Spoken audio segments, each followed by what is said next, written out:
Canada has a very large oil and gas sector, and more we're seeing the industry sort of coming into conflict with geopolitical issues in one way or another. And here today, we're going to talk about some of these issues that are affecting industry in our nation. We've got Cody Battershill, who's the founder of Canadaaction, and Ed Kallio, who's an executive advisor with Incorry.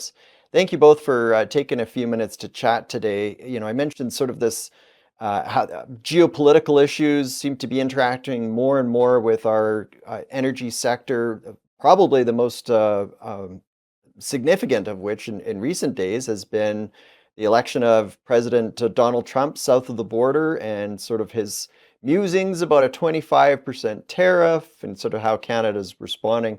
We're hearing some premiers saying, well, maybe we should just cut off oil exports rather to the United States. I want to get both of your takes on what's happening and how Canada should be responding.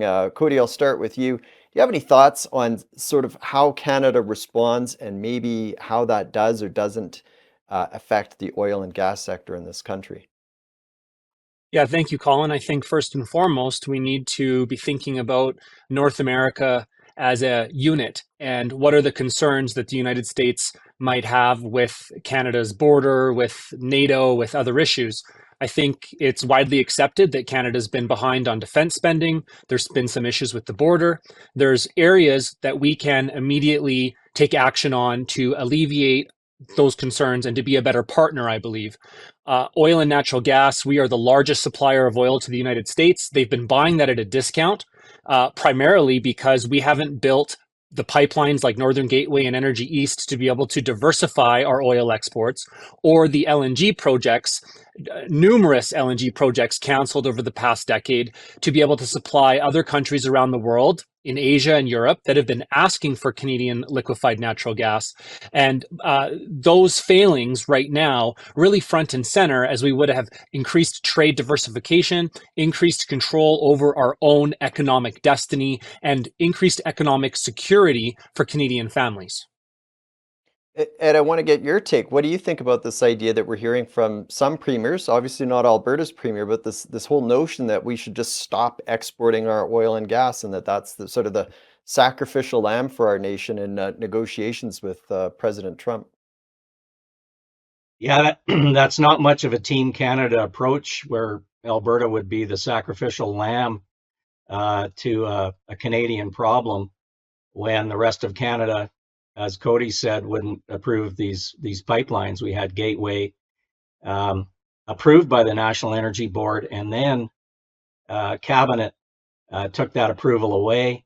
Energy East, I remember that hearing in Montreal where the protesters showed up, and TransCanada already had a $1 billion sunk into that project, which was a no-brainer project, taking an unused natural gas line and converting that to oil for 2/3 of the distance to the East Coast, which would lower the tariff. And those two projects taken away because, Canada wanted to rebrand itself as a green jurisdiction.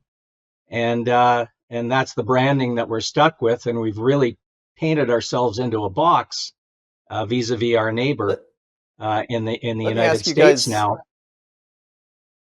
Let me ask you this question. If it feels like we're playing chess thinking one move ahead instead of five moves ahead, if we go out and simply say we're not going to export oil and gas to the US, I mean, it would seem like Trump might respond with, okay, we're not going to export natural gas to Canada because we actually depend on US imports for refined oil products, natural gas, and so forth.